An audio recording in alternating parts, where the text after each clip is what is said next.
Mon corps étendu dans le sable. Plusieurs sensations m'envahissent, mais des sensations douces. La chaleur du soleil tape sur ma peau et me réchauffe, comme une couverture nous envelopperait en hiver au mois de décembre. Un souffle léger qu'est celui du vent suffit pour me laisser respirer et empêcher le soleil de m'étouffer complètement. Le bruit des vagues m'emporte avec elle l'espace d'un instant dans d'innombrables souvenirs de ma vie. Repensant, cogitant, les images défilent sous mes paupières. Certains se donnent à la lecture, le bruit des pages qui tournent résonne encore dans mon oreille droite. D'autres s'enlacent au bord de l'eau ou choisissent les mots fléchés. Elle aimait ça à elle, les mots fléchés. Elle aimait surtout les gens et les regarder vivre. Je revois son visage, il hante mes pensées.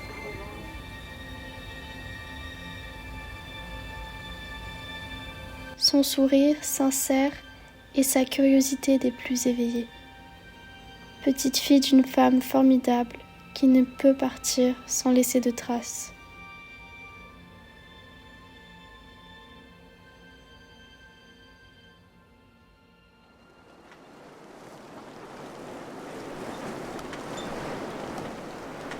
Je me rappelle encore ce jour où je suis retournée dans ce lieu marquant de mon enfance.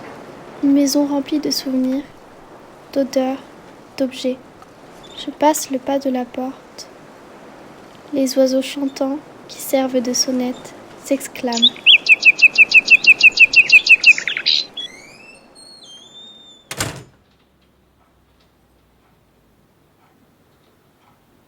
Cette poussière titille mon nez et ne m'est pas agréable à respirer.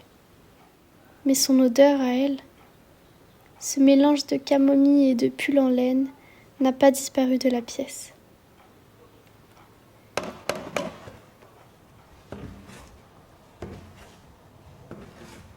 Je grimpe la dernière marche, celle qui fait mal. Le placard ouvert, la poupée de cire aux cheveux d'or me regarde droit dans les yeux. Je regarde à travers la fenêtre et aperçois l'arbre au milieu du jardin, comme un membre de la famille qui a été témoin tant de fois au goûter d'anniversaire et aux grandes tablées. Sa chambre à elle ne laisse apparaître aucune lumière. Elle est noire et sombre, sans vie, sans elle.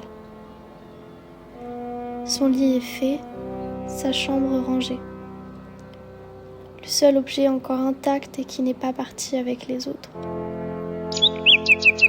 Il est temps de partir. Mon corps, d'un pas plus assuré, passe la frontière de la cour au trottoir. De l'autre côté du portail, je souffle un grand coup. Souffle doux et non plus douloureux.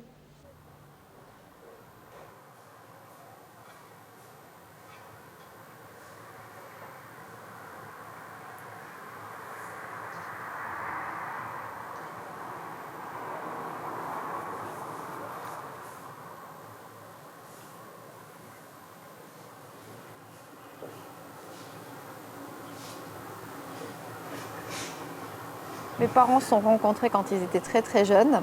Ma mère avait 14 ans, mon père 18 ans. Ils se sont mariés 4 ans plus tard. Donc ma mère avait 18 ans quand elle a épousé mon papa. Et ils ont eu des enfants très très vite.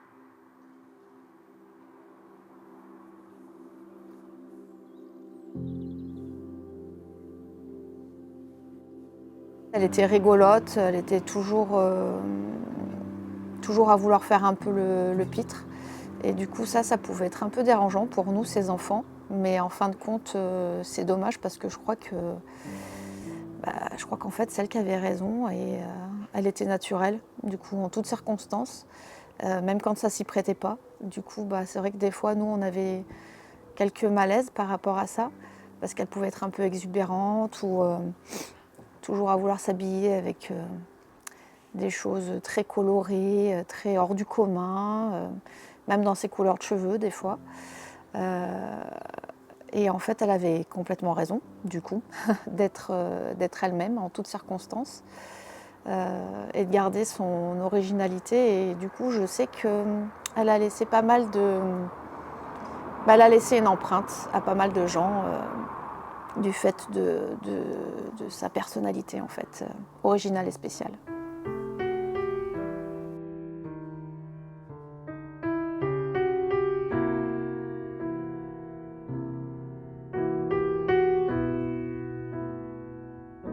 On réalise après coup comment sont vraiment les personnes. Et sur le moment, quand j'étais enfant, je crois que je ne me rendais pas très compte.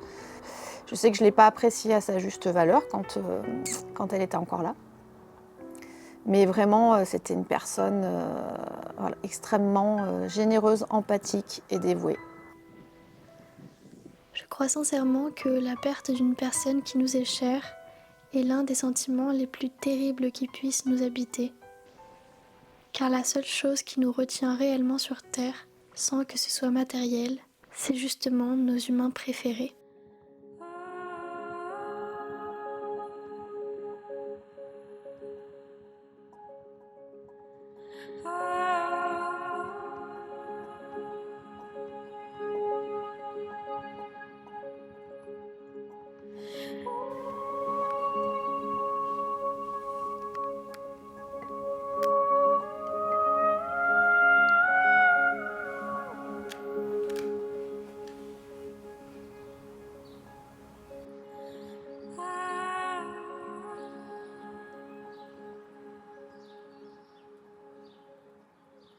Alors ma mère, ça a toujours été une grande fan de l'écriture. Mais alors peut-être que ça lui vient du fait que mon père lui a écrit des magnifiques lettres quand il était parti à l'armée et à la guerre d'Algérie aussi. Donc il y avait une très belle correspondance, en tout cas de mon père, qui lui faisait des lettres d'amour écrites à la plume avec en plus toujours des dessins, des magnifiques dessins de fleurs, de roses, etc. C'était la seule, je crois, à nous écrire encore des cartes d'anniversaire envoyées à la poste.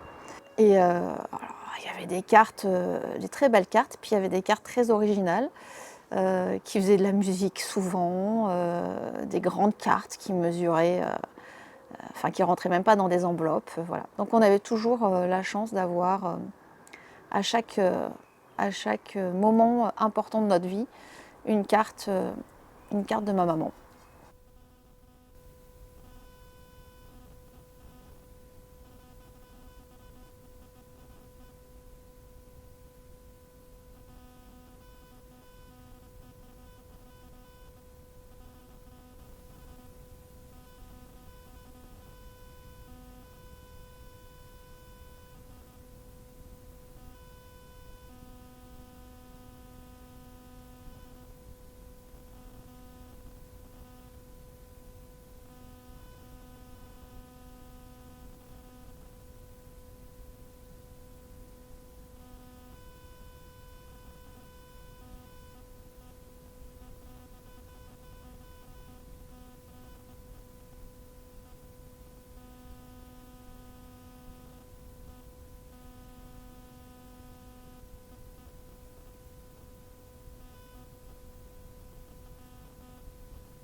Dans un calme silencieux, j'imagine ses yeux et le pli de ses paupières en réponse à son sourire. C'est marrant comme l'on s'accroche à des petits détails insignifiants qui pourraient les rendre vivants le temps d'un instant. 2. Reste ce que notre mémoire a bien voulu garder et ce que notre esprit peut encore s'imaginer. Leurs visages imprégnés sur un papier et leurs odeurs qu'ils ont bien voulu prêter à un inconnu avant de partir pour nous rappeler eux chaque fois qu'on le croisera dans la rue. Restent des objets encore intacts ou abîmés et reste un son qu'on ne pensait jamais réécouter, mais il le fallait, par peur d'oublier. Bonjour mon petit chat, un très bon anniversaire, un super anniversaire à toi.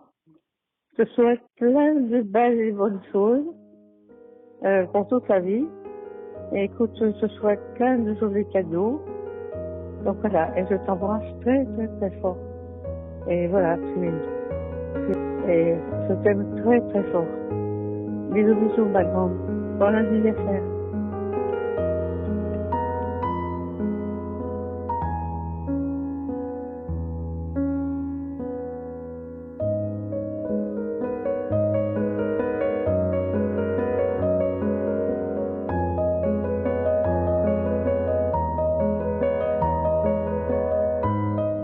Lila a toujours été très proche de sa grand-mère depuis toute petite.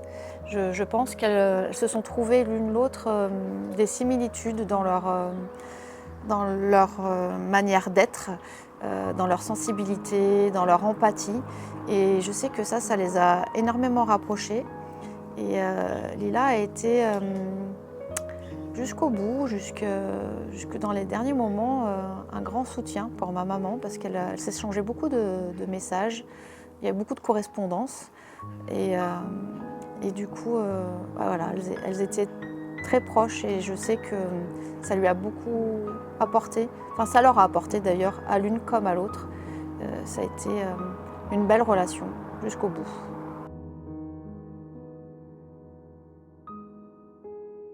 Se dire je l'appellerai demain pour lui raconter ça.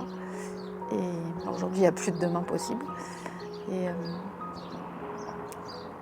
je regrette de ne pas en avoir assez profité du coup. Et aujourd'hui je ferai peut-être les choses différemment. Peut-être que je profiterai plus encore.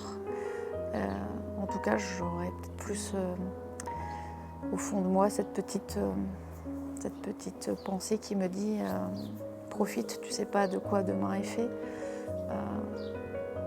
En tout cas, ça m'a changé sur ma façon de voir la vie. Et je sais qu'aujourd'hui, déjà j'ai pris beaucoup de recul sur plein de choses. Ça m'a fait évoluer. Je prends plus de distance sur tout ce qui est négatif. En tout cas, j'ai plus envie de m'encombrer avec des choses négatives. Et ça, je crois que c'est une leçon de vie, du coup.